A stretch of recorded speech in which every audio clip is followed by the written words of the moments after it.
자요. 집합건물법을 한번 보도록 그렇게 하겠습니다. 여러분, 집합건물법은 사실은요, 판례도 중요하고요, 조문도 중요해요. 근데 요즘 최근에는 조문에 관해서 문제가 이제 주로 나오고 있죠. 그 조문에 대해서요. 그래서 여러분 보면은 우리가 이제 집합건물법 보시면은요, 여러분들 그 문제집에 나와 있던 그 뒤에 집합건물법 문제 있죠? 그 문제를 보셔도 충분하고요. 지금 여기에 나와 있는 것은 이제 판례를 위주로 지금 해놓은 것이에요. 아시겠죠? 1번, 지상에 주택부분과는 별도의 용도나 목적으로 건축되었다고 볼 수 없는 아파트 지하실 줄거. 여러분요, 여기 아파트 지하실 있죠? 지하실은요, 구분소의 목적이 될 수가 없어요. 그런데요, 여기 상가 건물의 지하 주차장, 지하 주차장은요, 구분소의 대상이 될 수 있어요. 그럼 여러분 봐봐요. 여러분 봐봐, 여기. 여러분 참 신기하죠? 여러분요, 우리 건물의 지하 주차장 나가면 주차료 받아 안 받아? 받죠. 상가 건물.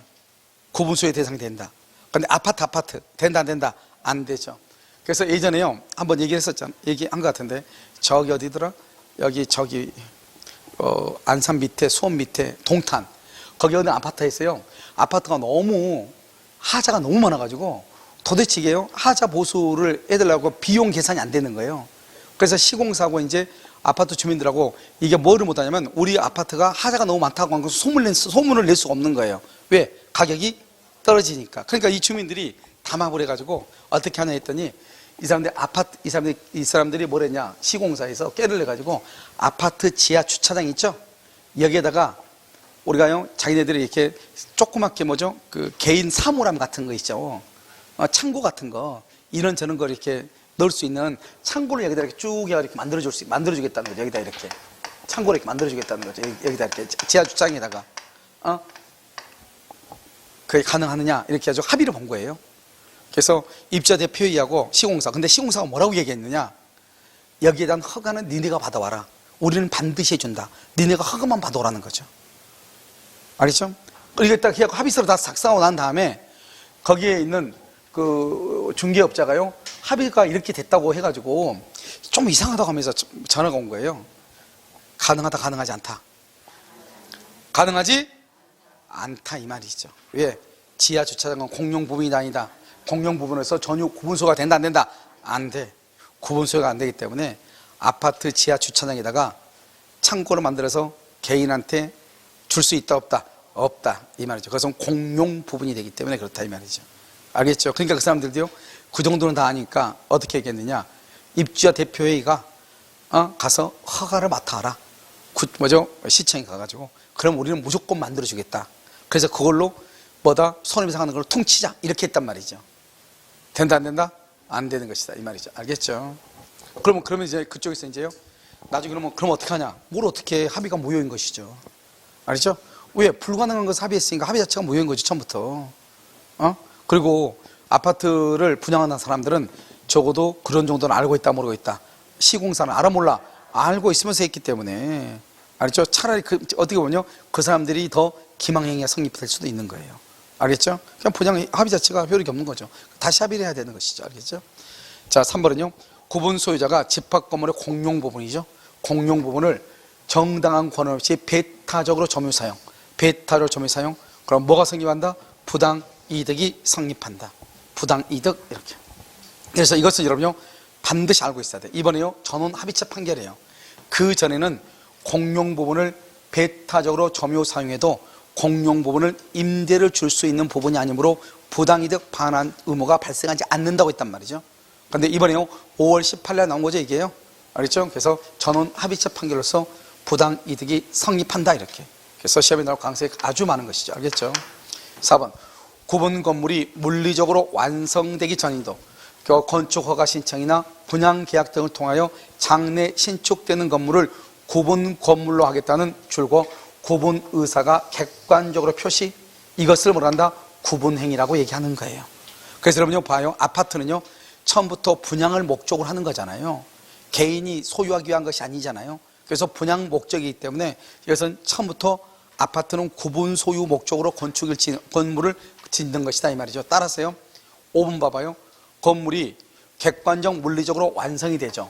그런데 건축물 대장이라든가 등기부에 등기가 없어도 구분 소유가 성립한다 이 말이죠. 그럼 지금 이 5번에 관한 것은 지금 최근에 한 3번인가 4번인가 시험에 나왔어. 알겠죠? 187조다. 뭐 없이도 등기 없이도. 그래서 그럼요, 우리 최근에 나온 시험은 이거예요. 다음 주에서 등기를 해야 소유권이 취득하는 경우 해가지고 아파트가 나왔단 말이죠. 구분 소유 건물이 완공된 경우 이렇게. 이러면 한번 봐봐. 여기요, 우리가 단독주택을 짓죠. 그러면 단독주택을 건물을 건축하면 어떻게 돼요? 단독주택을 건축하면 어떻게 돼? 등기해야 돼? 등기 없어도 돼? 등기 없어도 되죠. 원시취득이잖아요. 그런데 아파트도 똑같은 거잖아요. 우리가 아파트도 동호수를 지정해서 내가 분양대금을 내가 내가지고 건물이 완공된 거잖아요. 이것도 똑같이 일단 건물이 물리적으로 완성이 되면은 거기에 대한 등기가 없다 하더라도 뭘 해야 돼? 소유권을 뭘 해야 돼? 취득해야 돼? 안 해야 돼? 해야 되는 거죠. 그러니까 여기도 마찬가지로 구분 소유가 성립한다. 이렇게 뭐가 없어도, 대장이 없어도, 등기부에 등기가 없어도 소유권을 취득하는 것이에요. 그럼 무슨 말인지 이해되셨죠? 그것을 얘기한다. 이렇게.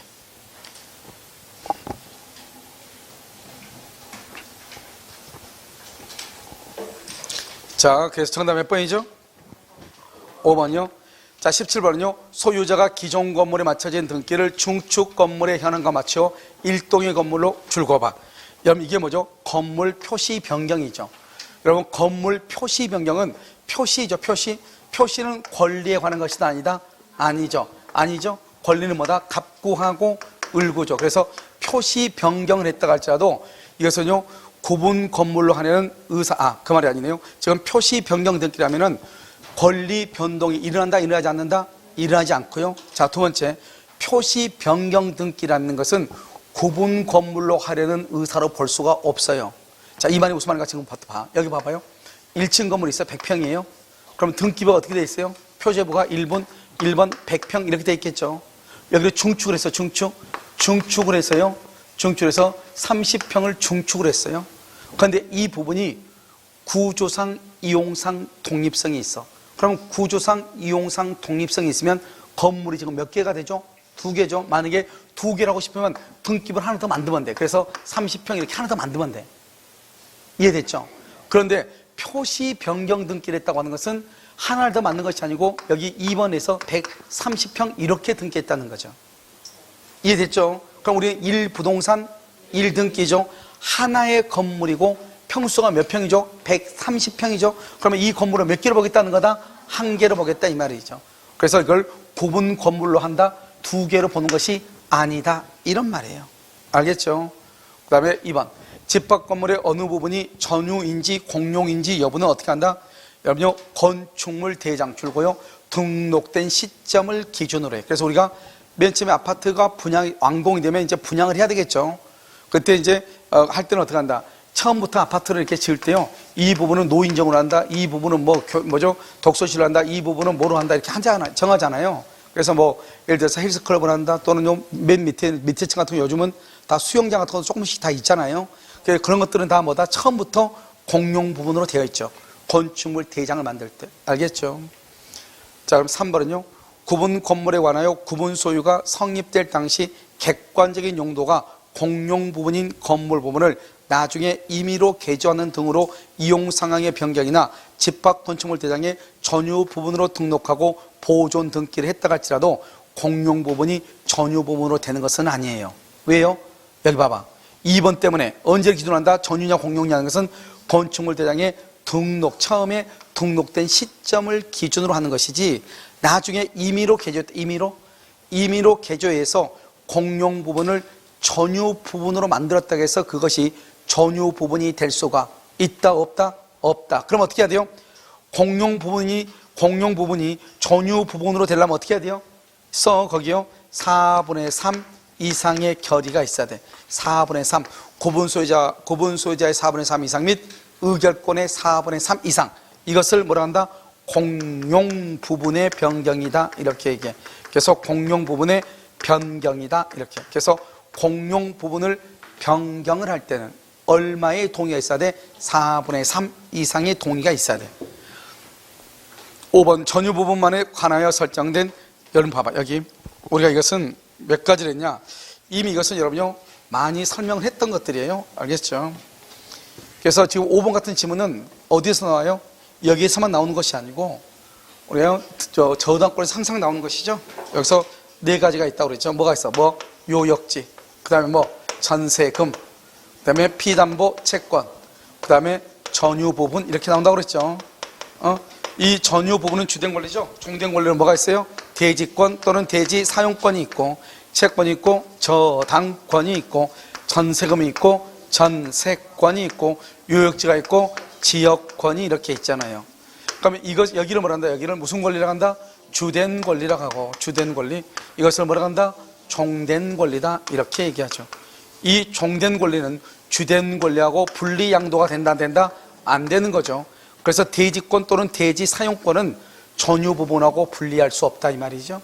그 다음에 전유 부분에 대한 저당권이나 전세권은 종된 권리인 대지권이나 대지 사용권에도 뭐한다? 미친다 이렇게 항상 알겠죠. 그래서 이 네 가지만 시험에 나오니까요, 이 네 가지를 정확하게 알고 있어야 되겠죠. 무슨 말인지 알겠죠.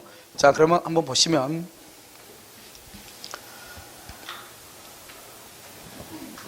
5번은요 전유 부분만에 관하여 설정된 저당권은요 당연히 종된 권리인 대지 사용권에까지만 한다. 미친다. 알겠죠? 미친다 이렇게. 정답 몇 번이다? 아직 안 했어요? 자, 집합 건물의 건축자로부터 전유 부분에 대한 등기만 경료받고 대지 지분에 대해서는 등기를 경료받지 못해도 전유 부분의 소유를 위하여 건물의 대지를 점유 사용할 권리가 있다 없다? 있다. 왜요? 우리 봐봐. 우리가 몇 번 얘기했어? 우리가 아파트를 분양을 받잖아요. 아파트를 분양받으면 여기가 지금 아파트가 301호잖아요. 이 301호를 우리가 분양을 받죠. 보통 301호 분양할 때 10억짜리다. 10억이다. 그러면 어떻게 돼요? 건물 가격하고 여기 대지에 관한 대지 사용권하고 땅하고 땅 위에 건물이 있는 거잖아요. 그러니까 301호에 대해서는 6억이고 땅값은 4억이고 이렇게 해가지고 이것이 분양가가 10억이 되는 거예요. 그러니까 내가 분양대금을 10억을 지급했다는 하는 것은 그것은 건물하고 대지를 다 샀다 이 말이죠. 그러니까요, 어떤 이유로 건물은 등기가 됐는데 아직 대지는 아직 등기가 되지 않았다 이 말이죠. 그런데 우리가 어때요? 분양을 받고 분양대금을 다 완납했죠.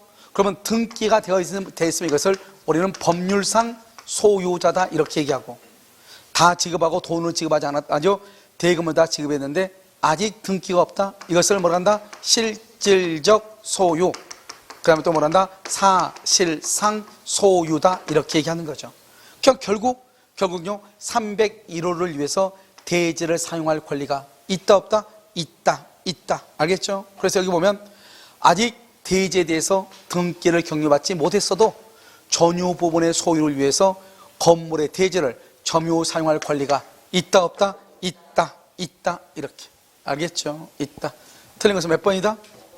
5번이 틀렸다 이 말이죠. 5번 이렇게.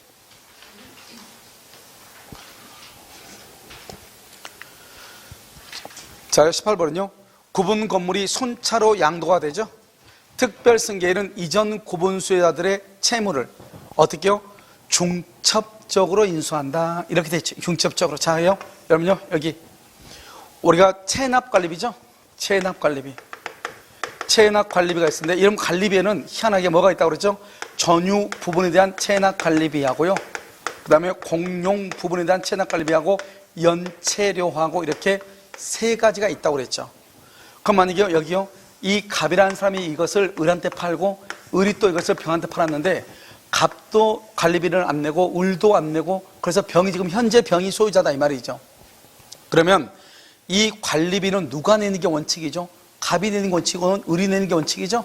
그런데 우리 법에서는요 이 병이 갑하고 을하고 그 관리비를요 이 체납 관리비에서 이것을 이 병이 일단 승계를 하고 다시 병이요 갑하고 을한테 가서 다시 받는 거예요.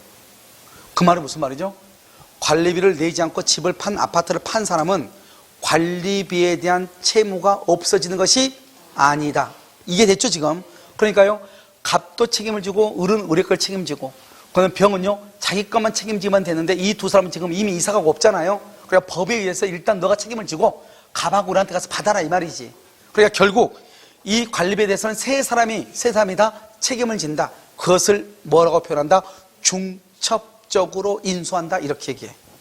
됐죠 지금? 자, 그다음 두 번째, 우리가 관리비는 봐봐. 전유 부분은 갑이 알아서 해야죠. 전유 부분은 을이 알아서 해야죠. 그러니까 이 전유 부분은 병이 승계하지 않고, 공용 부분은 승계하고, 연체료는 손해배상이니까 승계하지 않는 거예요. 그러니까 승계하는 것은 관리비는 어떻게 이루어졌다? 전유 부분과 공용 부분의 관리비로 이루어졌고 연체료가 있는데, 이 중에서 공용 부분만 승계하고 전유 부분과 연체료는 승계한다 안 한다? 안 한다. 그래서 여러분요, 아파트 사시면 보면 관리비 나와 안 나와? 나오죠. 관리비 고지서 한번 가서 보란 말이죠. 보면은 301호에 대한 전기세, 수도세가 있어. 근데 희한하게 가스비는 없어. 가스비는 항상요, 가스공사에서 받아. 왜 그런지 모르겠어요. 뭐 폭발할까 그런 건지 어쩐지 몰라도 아무튼 맡기지 않고 자기가 직접 징수를 해. 그런데요, 전기세하고 수도세는 위탁 징수를 해. 알겠죠? 그러니까 그걸 전유 부분이라는 것이고, 그것은 당연히 갑 또는 을이 책임지는 거지 병이 책임질 수는 없는 것이다. 알겠죠? 어디만 책임진다? 공용. 원래 우리가 관리비는 공용 부분만 얘기하는 거잖아요. 그 다음에 연체료는 이것을 내지 않았을 때 나오는 손해배상에 관한 것이기 때문에 그런 특정인만 책임을 져야 돼. 그래서 연체료도 책임지지 않아. 아시겠죠? 여기 보면 특별승계인들은 이전 고분 수요자들의 채무를 중첩적으로 인수한다. 이렇게. 자, 2번 보존행위의 내용은, 보존은 뭐죠? 보존? 우리 아파트에 보면은 요즘은 다 들어가지 못하게 돼 있지만 일부 아파트는요, 다른 차들이 와서 주차해요 안 해요? 하죠. 그럼 주차하지 말라고 해야 되겠죠. 그걸 보존행위라고 그래. 그건 누가 한다? 각 구분 소유자나 관리인이 할 수 있다. 입주자 대표는 된다 안 된다? 안 돼. 그래서 통상의 공유관계처럼 사실상의 보존행위, 사실상 보존행위 뭐죠? 아, 좀 차 빼요 이렇게. 지분권에 의한 방해 배제 청구도 포함하고, 구분 소유자가, 구분 소유권자가 단독을 할 수 있다. 여기다가요. 아, 있네. 3번에 입주자 대표회의 줄고요. 입주자 대표회의는 불법 점유자에 대해서 방해 배제 청구 줄고, 방해 배제 청구, 이것을 보존행위죠. 보존행위를 할 수 있다 없다? 없어. 입주자 대표회의는 못해. 누가 한다? 구분 소유자나 관리인. 관리인이 뭐죠? 입주자 대표회의 회장. 우리 뭐죠? 입주자 회장이죠. 입주자 대표회장 있죠? 그 회장만 할 수 있고, 그 다음에 입주자 대표회의는 못해요. 자, 아파트의 특별승계인은 전 입주자의 체납 관리비 중 뭐만 승계하다? 뭐만? 공용 부분만. 알죠? 전유 부분 X, 연체료 X. 전유 부분과 연체료는 승계하지 아니한다. 이렇게. 여기요, 관리비를 연체할 경우 부과된 연체료 주고, 연체료를 맨 끝에 포함되지 않는다. 이렇게. 포함되지 않는다. 정답 몇 번이다? 3번. 입주자 대표회의는 안 돼요. 알겠죠? 보존행위는 할 수가 없어. 입주자 대표회의는 안 된다. 이렇게. 자, 19번은요, 대지상권이죠. 지분이 동등하여 의결권을 행사할 자를 정하지 못한 경우 전유 부분의 공유자들이 지분 비율로 개별적으로 의결권 절대로 안 돼요. 이러면 의결권 행사를 줘. 의결권. 이런 사람 봐봐. 사람의 의결권은 나눌 수가 없어. 사람은 언제나 뭐가 돼야 돼? 하나, 정수가 돼야 돼. 1.2, 0.8 이런 거 있을 수 없다고, 사람은. 알겠죠? 언제나 뭐가 돼야 돼? 정수가 돼야 돼. 알겠죠? 1이 돼야 된다고. 그래서요, 여기 보면 지분 비율로 의결권 행사, 그런 것은 안 돼요. 행사할 수 있다? 안 돼. 그 다음에 전유 부분이 여럿이 공유하죠. 여럿이. 그러니까 여럿이 공유할 때는 의결권을 행사할 사람 한 사람을 반드시 정한다. 이걸 강행 규정이라고 얘기를 해. 반드시 정해야 돼, 한 사람은. 그 다음에 3번 관리단 집회에서 적법하게 결의된 사항은 결의에 반대한 사람한테 당연히 미치죠. 이런 봐봐. 우리가요, 4분의 3이란 말이 무슨 말이죠? 그럼 나머지 4분의 1은 반대했다 이 말이죠. 반대해도 책임을 져야 돼, 안 져야 돼? 자, 여러분 우리 봐봐요. 우리가 지금 문재인 대통령이 있잖아요. 아마 50% 됐나요? 안 됐나요? 당선될 때 50% 됐나요? 그러면 반은요? 50% 해봐. 그럼 반은 오케이 하고 반은 노 있다 이 말이잖아요. 그래도 우리나라 대통령이지 반만 대통령이 아니잖아요. 알겠죠? 똑같은 것이죠. 알겠죠? 자, 4번은요. 전유 부분과 분리하여 대지 사용권만을 처분할 수 없도록 한 분리 처분 금지는 그 취지를 등기하지 않으면, 등기 동그라며 이것을 대지권 등기라고 얘기해. 등기하지 않으면 선의의 제3자에게 대항하지 못해요. 알겠죠? 그래서 원칙적으로 여러분요, 우리가 이제 뭐라고 되냐 써봐요. 거기다가 맨 끝에다가 규약으로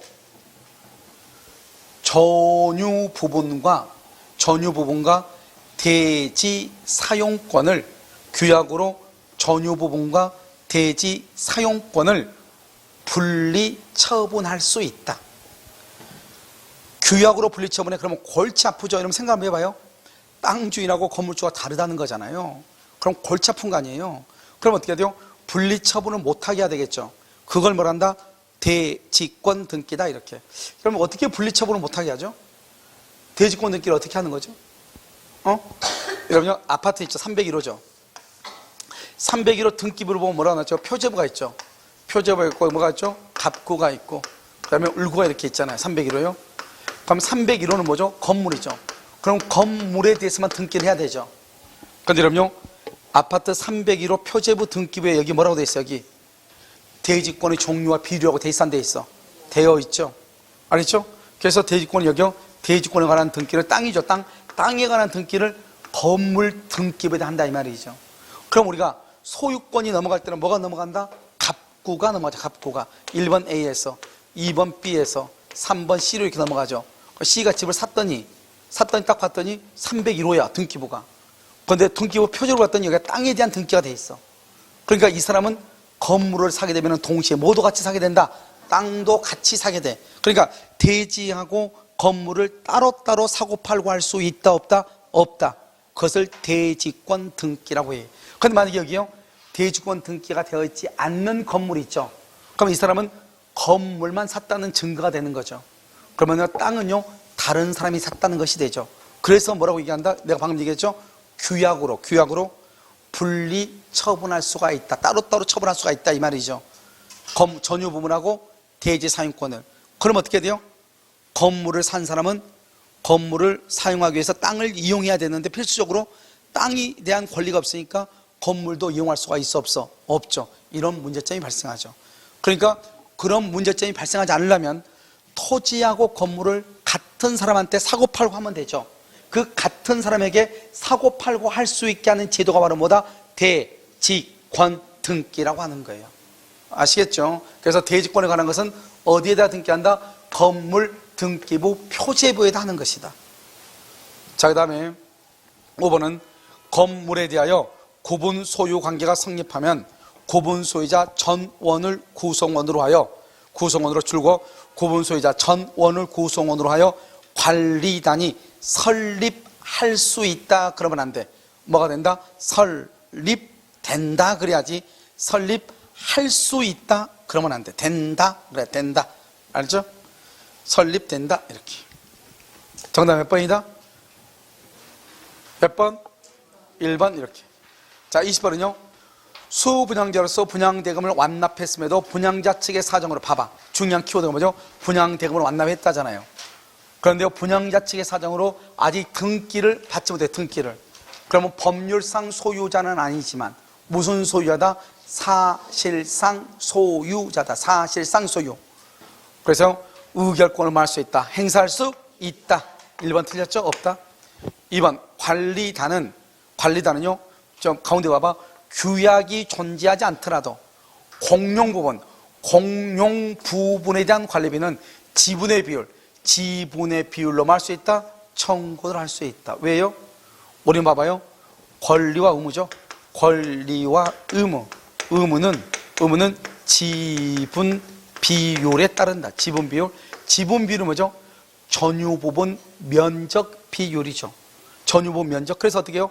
우리가 관리비는요 규약이 있고 없고 떠나가지고 관리비는 무조건 지분의 비율로 청구할 수 있는 거예요. 무슨 말인지 알겠죠? 그래서 여러분 봐봐요. 우리가 이제 아파트가 관리단이 조직이 되고 또 그 사람들이요 뭐죠? 관리단 집회를 하고 관리단 집회를 해서 여기서 집회에서 규약도 만들고 뭐 이렇게 할 거 아니에요. 이렇게 하려면 어떻게 하냐? 법상으로는 적어도 2분의 1 이상이 등기를 하게 되면은 분양자가 관리단 집회를 소집해서 그 관리단 집회에서 규약도 만들고 이렇게 해야 된단 말이죠. 그럼 아직 반 이상이 아직 입주가 안 된 경우가 있을 거 아니에요. 그럼 반 이상이 입주가 안 되면 그럼 규약이 없을 거 아니에요. 그럼 규약이 없으면은 계속 뭐죠? 아파트는 관리하고 청소를 해야 되는데 그럼 그 청소 비용은 누가 보냐고 하냐고. 그런데 우리 법에 보면 17조, 27조 보면 뭐라고 되어 있냐? 각 지분의 비율로 공용 부분에 대해서 권리와 의무를 부담한다고 되어 있단 말이죠. 그러니까 규약이 없더라도 지분의 비율은 뭐다? 전유 부분의 면적 비율로 권리와 의무를 부담하도록 되어 있으니까 그 의무가 바로 뭐죠? 관리비란 말이죠. 그것을 부담한다 이런 말이에요. 알겠죠? 청구할 수 있다 이렇게. 자, 관리단이요. 관리단 등 관리 주체의 불법적인 사용 방행위로 인해서 건물의 구분 소유자가 건물을 사용 수여하지 못한 봐봐요. 불법적인 사용 방행이죠. 그래가지고 내가 사용을 못했죠. 그러면 그동안의 관리비는 낸다 안 낸다? 안 내죠. 당연히요. 그 부분의 전부가 아니고 그 부분에 대한, 즉 사용하지 못한 기간 동안, 그 기간 동안 발생한 관리비는 부담하지 않고. 4번 관리인에게 부정한 행위가 있죠. 그런 부정행위가 있을 때는 각 구분 소유자는, 법조문 이거든요. 각 구분 소유자는 어디요? 관리인의 해임을 법원에 청구할 수 있어. 원래 관리인의 선임은 어디서 하냐? 관리단 집회에서 하는 거거든요. 알겠죠? 그런데 해임을요, 각 구분 소유자가 해임을 청구할 수도 있어. 우리 시험에 한번 나왔죠? 자, 5번은요, 구분 소유자가 집합 건물의 규약에서 정한 줄과 업종 준수 의무를 위반이죠. 여러분요, 우리가 이제 요즘에 이제 그 보면은 아파트 세대들가요, 지금 저기 알파미 저기 세대가 몇 세대죠? 2000세대? 2800? 2800 얼마 안 되네요. 그래도 단지로 큰 단지에 속하죠. 이러면 우리가 지금 그 왕숙지구 있죠? 왕숙지구 신도시가요 65,000이에요 65,000인데 여기에요 8만 호로 증액을 한대. 8만 호로 짓는데요. 그래서 이번에 지금요 문재인 정권에서요 고도 제한을 조금 더 제한해 가지고요 지금 용적률이 180%래요. 그런데 얼마로 한다? 220%로 증액을 올려가지고 220으로. 그래서 지금 65,000세대를 8만 세대로 해가지고 우리 이제 아파트 주거 부족을요 해소하겠다 이렇게 해가지고요 8만 호를 짓는데요. 여기요 앙숙지구가요. 그러면 좋은 거예요, 나쁜 거예요? 우리가 알 수가 없죠. 알 수가 없는데 중개업자들한테는 무조건 좋은 거죠. 예를 들면 8만 호면 15,000세대예요. 왜냐면 지금 알파함이 2,000세대란 말이에요. 그럼 2,000세대면 저기에요 부동산 몇 개 들어가요? 10개는 들어갈 거예요. 알겠죠? 그런데 15,000세대가 더 생기면요 엄청난 숫자죠. 무슨 말인지 알겠죠? 그래서 우리는 아무튼 부동산 중개업자들한테는 뭐가 좋은 거예요? 건물이 많으면 많을수록 좋은 거죠. 어차피 누군가는 들어가고 누군가는 나오게 돼 있단 말이죠. 그러니까 여기서 15,000세대가 더 생겨서 8만 호로 증액을 증가를 시키면은요 제 생각에는요 여기 15,000세대 정도가 되면은 중개업자가요 글쎄요 한 100명 가까이 더 늘어나지 않나요? 여기에요. 그래서 우리가 이런 15,000세대면 얼마냐면 인구가 보통 한 4만에서 5만 정도. 지금 그러니까 호평동에 있는 도시가 하나가 더 생기는 거예요. 호평동에 지금 부동산 몇 개죠? 100개 정도 되지 않아요? 안 돼요? 그러니까 그 정도가 생기는 거죠. 알겠죠? 하나의 신도시 하나가 생기는 거죠. 그래서 15,000세대면 3인 가족하면 45,000이고 4인 가족하면 얼마요? 6만이잖아요. 그러니까 가운데서 이루어지면 5만이잖아요. 지금 호평동 인구가 얼마예요? 세대가 몇 세대요? 5만 세대 정도 되잖아요. 5만. 인구가 5만이잖아요. 호평동이. 알겠죠? 평내도 한 5만, 4만, 5만 정도 되고요. 그러니까요, 새로운 도시가 하나 생기는 것이죠. 알겠죠? 엄청난 게 큰 도시가요, 하나 생겨가지고. 그래서 고도를 제한을 좀 완화시키니까 아마 거기에 있는 아파트, 30층 아파트면 거의 한 45층? 이 정도 되지 않을까요? 이렇게 해서 늘어나니까요. 아무래도 아파트 가격이 좀 더 비싸지겠죠. 알겠죠? 그래서 좀 더 크게 되고요. 그래서 아마 훨씬 더 여러분한테는요, 유리한 것이 아닌가 싶죠. 훨씬 더 유리하겠죠. 아무래도 많이 생기니까요. 없는 것보다는 있는 것이 훨씬 더 일하기가 쉽죠. 아시겠죠? 중요한 것은 자격증이 있어야 되는 거죠. 알겠죠? 그래서 이건 생긴 것은요, 자격증이 있는 사람들한테 얘기하는 거지, 없는 사람한테는요, 아무 필요가 없는 것들이죠. 알겠죠? 자, 그래서 업종 준수하는 거 봐요. 우리가 이제 이렇게 알파함이 만약에 3,000세대가 된다. 그러면 여기 상가를 분양할 때 상가가 10개 있다. 그러면 이 상가를 분양할 때 그냥 분양을 해봐. 그럼 분양한 사람도 돈을 못 벌고 분양받은 사람도 손해가 많죠. 왜요? 여기 다 중개업자 다 있어봐. 나는 중개업을 하기 위해서 분양을 받았는데 다 중개업을 해봐. 나는 분양받았는데 다른 사람들은 다 월세로 들어왔다 이 말이죠. 그러면 나는요 독점 이익이 있어 없어? 없죠. 그런데요 여기다가 여기 중개업소 하나, 여기 하나, 그 다음에 여기 하나 이렇게 해가지고 3개만 딱 중개업소를 줘봐. 나머지는요, 여기는 뭐죠? 베이커리 주고, 여기는 맥주집 주고, 여기는 뭐 주고, 여기는 뭐 주고, 이렇게 한단 말이죠. 그러면 딱 업종을 지정해서 주면은 더 이상 중개업소가 들어올 수 없으니까 세 사람이 다 해먹는 거죠. 그러니까요, 나중에 내가 설령 다른 데는 10억인데 15억의 분양을 받고 들어간다 할지라도 내가요, 3년 이상을 본다고 한다면 훨씬 더 유리하는 것이고요. 그 다음에 분양을 하는 사람 입장에서도 분양이 잘 되죠. 분양 가격이 예를 들어서 10억인데요, 15억을 받을 수 있으니까. 그러니까 분양하는 사람의 입장에서 유리하고요, 분양을 받는 사람 입장에서 유리하게 되죠. 이걸 뭐라 한다? 업종을 지정한다, 이렇게 얘기해요. 그래서 보통 우리가 이제 상가 같은 데 이렇게 보면은 큰 상가들, 비싼 상가들은 다 업종을 지정해서 분양을 하죠. 알겠죠? 그런데요, 업종을 지정했는데 옆에서 뭐죠? 편의점 하는 사람이요, 딱 보니까 여기가 부동산이 잘 되거든요. 갑자기 그 다음날 부동산 간판을 걸었다, 이 말이죠. 그러면 돼, 안 돼? 안 돼. 이걸 하려면 어떻게 해야 돼요? 구분 소유자의 승낙이 있어야 돼요.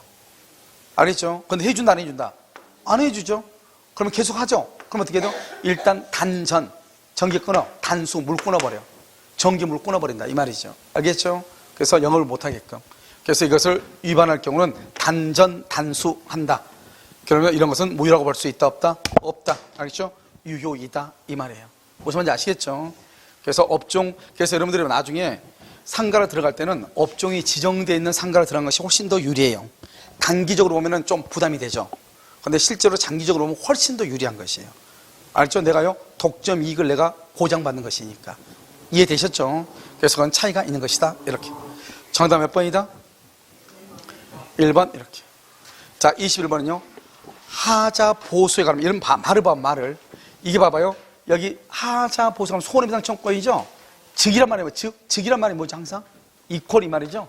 하자 담보 추구권이라고 그래요. 그러니까 하자 담보 추구권이란 말이나 손해배상이란 말이랑 같은 말이에요. 그럼 손해배상은 뭐죠? 채권이죠. 채권은 뭐다? 특정인이죠. 현재 손해를 입은 사람이 손해배상을 청구하죠. 그래서 이것은 누구한테 했다? 여기 입주자 대표에 틀렸어. 관리자한 틀렸어. 현재 구분 소유자, 이렇게. 지금 내가 아파트를 입주를 했는데요, 외벽이 금이 가서 비가 샌다, 이 말이죠. 그런데 갑이 분양받아서 을한테 팔고 을이 병한테 팔아서 병이 지금 현재 이사를 갔다, 이 말이죠.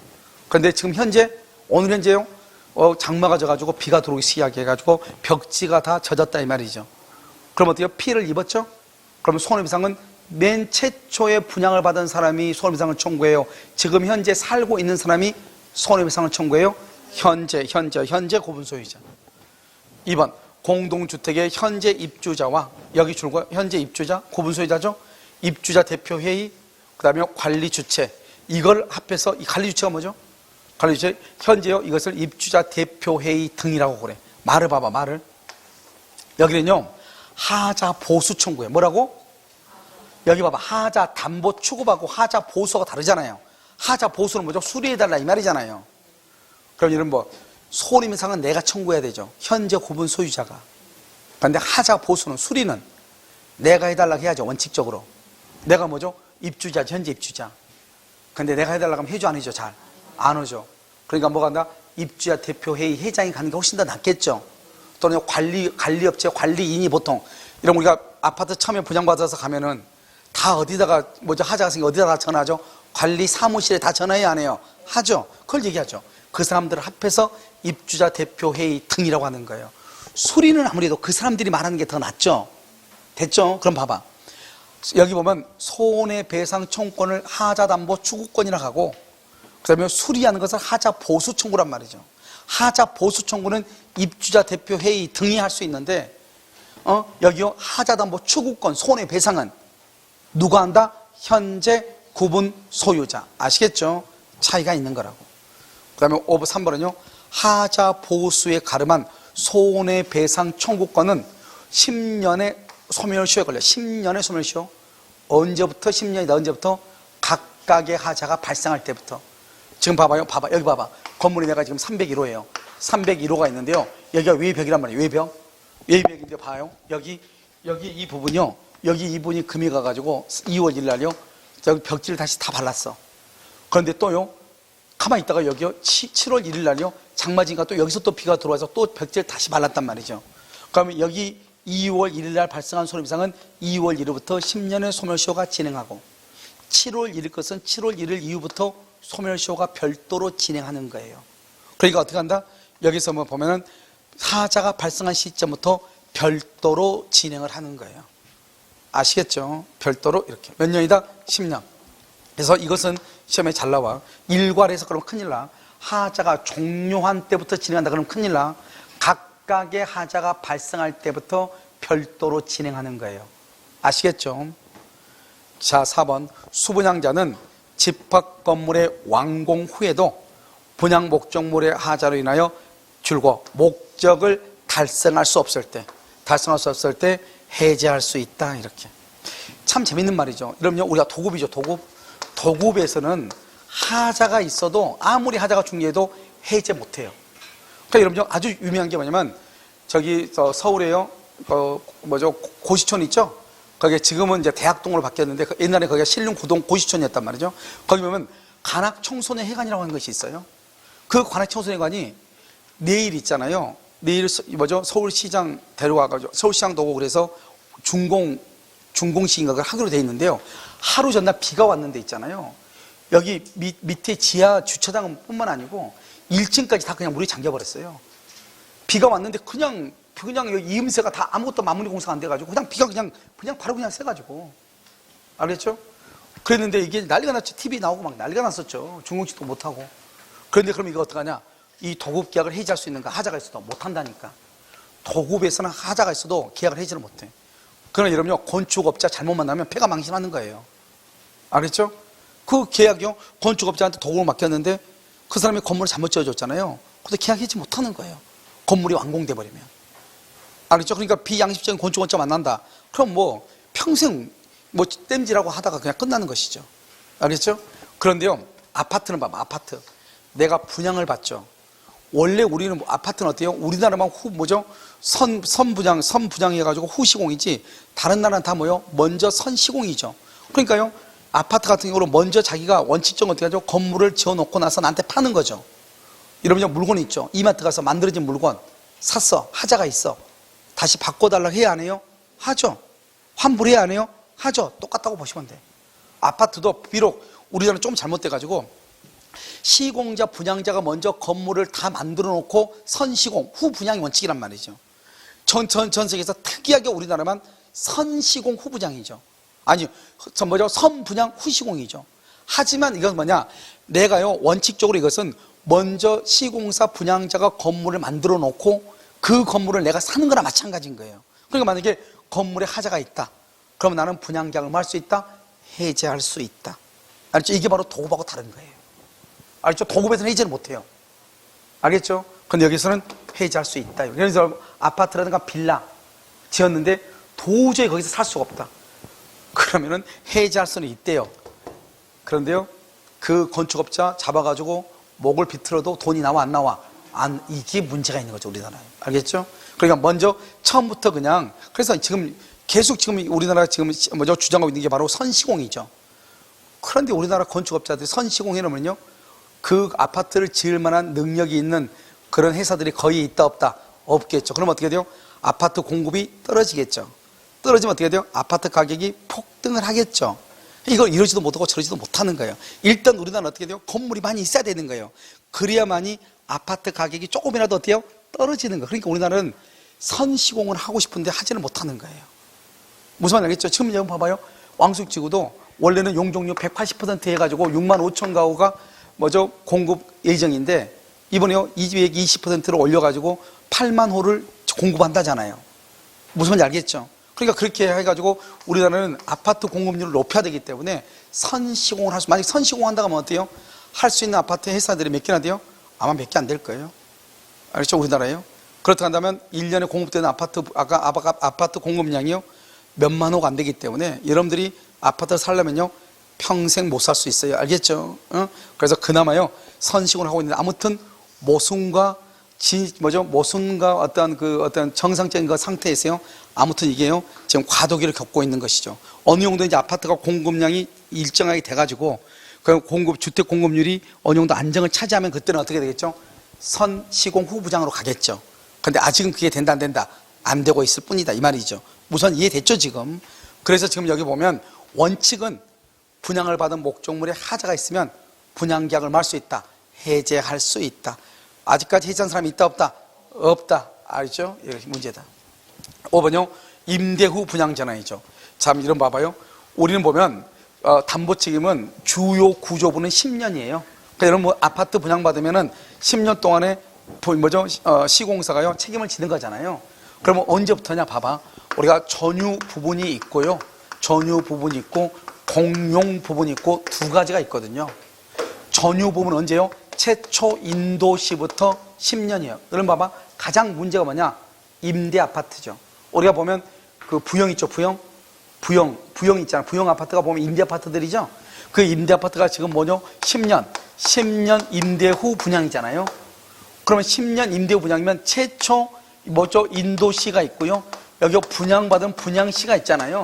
그럼 이때 10년이라는 것은 최초 인도를 받아서 임차인으로 들어가 살 때부터 10년인지 10년이 지나서 분양받을 때부터 10년인지 만약에 분양시부터 10년 이렇게 해봐.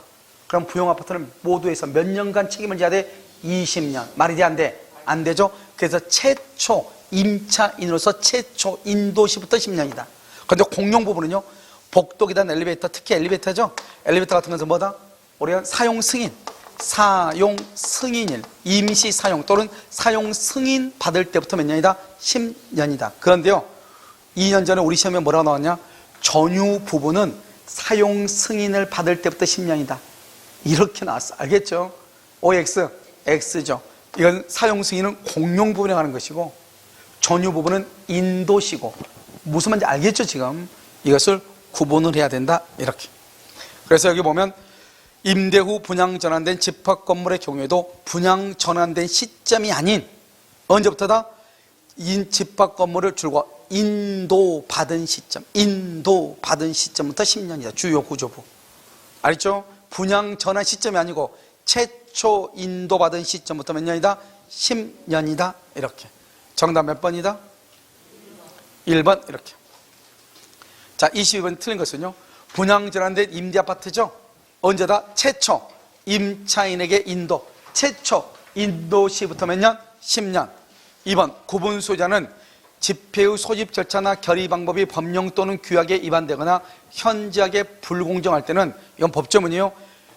집회 결의 사실 동그라미 안날은 6개월이에요. 알겠죠? 그러면 결의 한 날 1년은 뭐냐? 1년 결의 한 날 써. 결의 한 날로부터 1년 안날로부터 6개월이에요. 아직 우리 시험에 안 나왔어. 알겠죠? 그럼 이런 봐. 내년에 있잖아요. 여러분 올해 합격해야지 내년에 합격하면 내년에 공부 더 하게 되면 뭐가 문제가 되냐? 지금 주택 상가 다 바뀌죠 이번에요? 다 바뀌자 난리 치고 있죠? 바뀌어 무조건. 그 다음에 또 뭐가 바뀌어? 이미 집합권법이 여러 조문이 바뀌어 있어. 내년 이미 바뀌었어. 바뀌었는데 시행만 내년 2월 21일부터인가 해. 시행만. 그러니까 우리 시험에는 안 나와. 안 나오는데 법이 상당 조문이 바뀌었어. 알죠? 상당수의 조문이 이미 바뀌었다고. 바뀌어 있어 지금. 바뀌었는데 시행을 내년 2월 20일 하니까 다행히 시험에는 안 나와. 무슨 말인지 알겠죠? 그러니까요, 만약에 올해 시험이 안 되죠? 그러면요, 쓸데없는 거 머릿속에 오래 기억남아 이런 것은 또 알겠죠? 내년에 다 바뀌었는데, 그러니까 그런 거 하기 싫으면 시간 얼마 안 남았으니까 박 터지게 공부하면 된다. 알겠죠? 아직도 얼마 남았다? 105일이나 남았다. 아시겠죠? 자, 그러니까요, 공부하면 돼. 내년에 엉뚱한 거 하기 싫으면.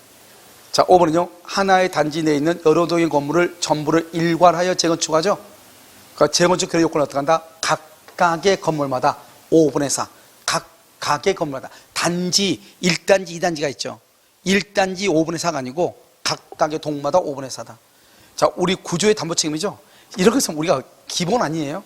우리 뭐죠? 집합 건물법이죠. 대지법이 아니고 건물에 가는 거죠. 건물.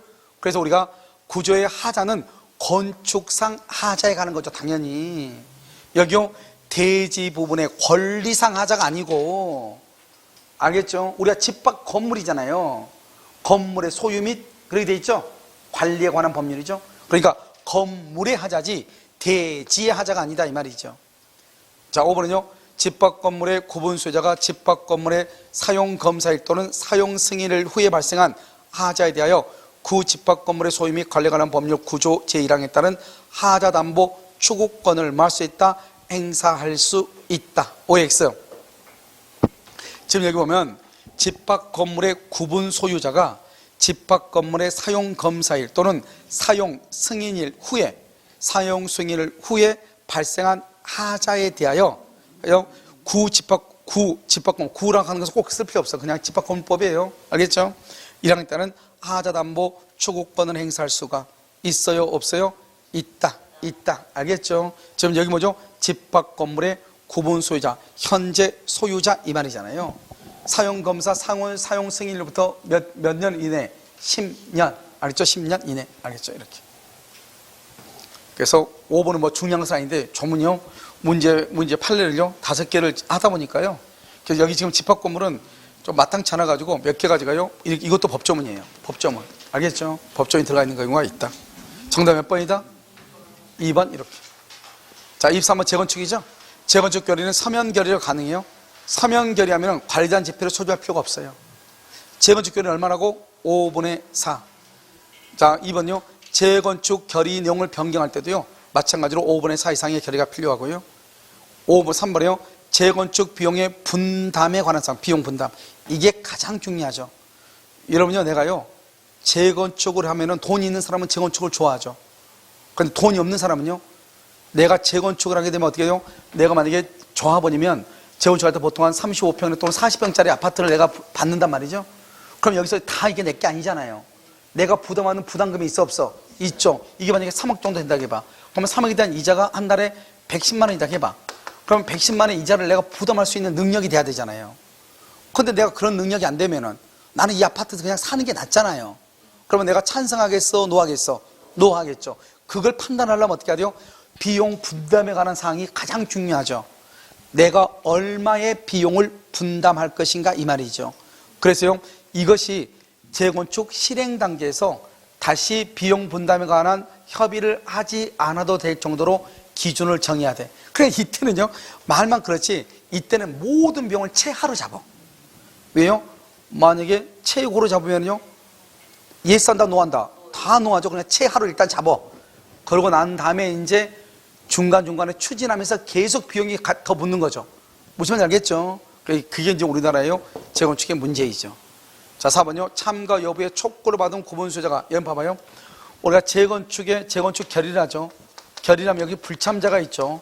이 불참자한테 참가 여부를 서면으로 촉구하죠. 서면으로 촉구를 해. 이 촉구를 받은 사람이 2개월 이내에 대답을 해야 돼. 그런데 아무런 대답을 하지 않는다 이 말이죠.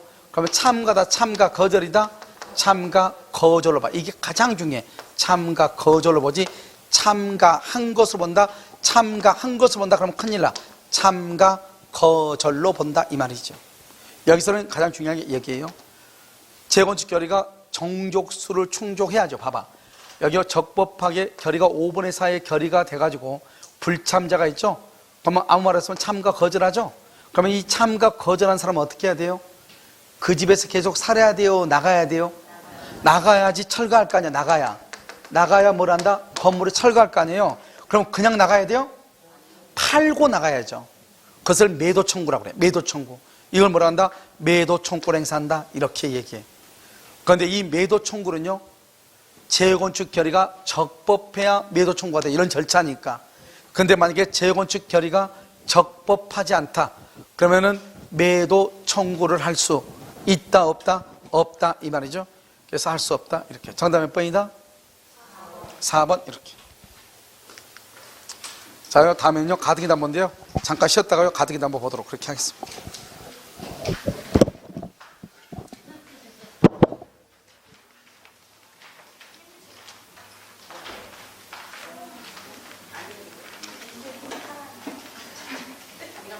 지금 한 10문제 남았나요?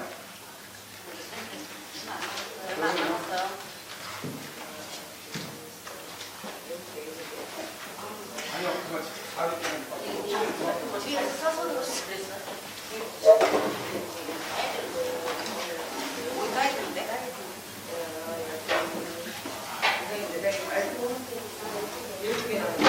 서순정님, 우리 따야 되는데? 따야지. 왕수 들어가야 되는데 어떡하지? 따야지. 왕수 때문에 자리 한 번 놔줘. 기다리게.